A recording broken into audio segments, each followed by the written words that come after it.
প্রশ্ন 1, গ্রীসের ইতিহাসে ধ্রুপদী যুগ হিসেবে পরিচিত।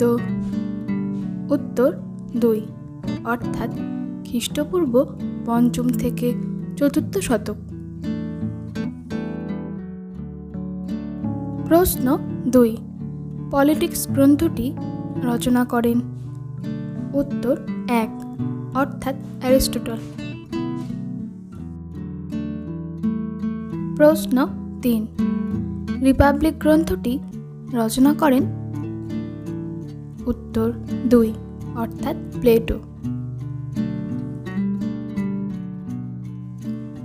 প্রশ্ন 4, আয়তনের ক্ষুদ্রত্বের জন্য গ্রিস পলিসগুলোকে অস্বাভাবিক রাষ্ট্র বলেছেন। উত্তর 3, অর্থাৎ আর.জে. হোপার। প্রশ্ন 5, দার্শনিক প্লেটোর মতে একটি আদর্শ পলিসের জনসংখ্যা হওয়া উচিত। উত্তর 1, অর্থাৎ 5000। প্রশ্ন 6, এথেন্সের শাসন কাঠামো ছিল।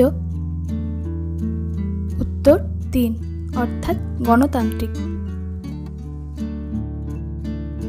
প্রশ্ন 7, সমিতি এথেন্সে যে নামে পরিচিত ছিল। উত্তর 2, অর্থাৎ একলেজিয়া। প্রশ্ন 8, এখানে ক স্তম্ভের সঙ্গে খ স্তম্ভ মেলানোর কথা বলা হয়েছে। স্তম্ভ মেলালে আমরা যে উত্তরটি পাব তা হল ডি, অর্থাৎ 1-এর সঙ্গে ডি, 2-এর সঙ্গে এ, 3-এর সঙ্গে বি, 4-এর সঙ্গে সি।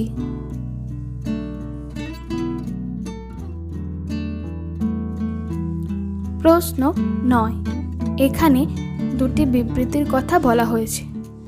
বিবৃতি কয়ে বলা হয়েছে সুযোগ্য সেনাপতির অভাবে পলিসের পতন ঘটে। বিবৃতি ক্ষয়ে বলা হয়েছে অনাগরিকদের সংখ্যা বৃদ্ধি পলিসের পতনের কারণ ছিল। উত্তর 2, অর্থাৎ বিবৃতি ক ও খ 2 সঠিক। প্রশ্ন 10, রামায়ণে যতগুলি মহাজনপদের উল্লেখ আছে। উত্তর 3, অর্থাৎ 27টি।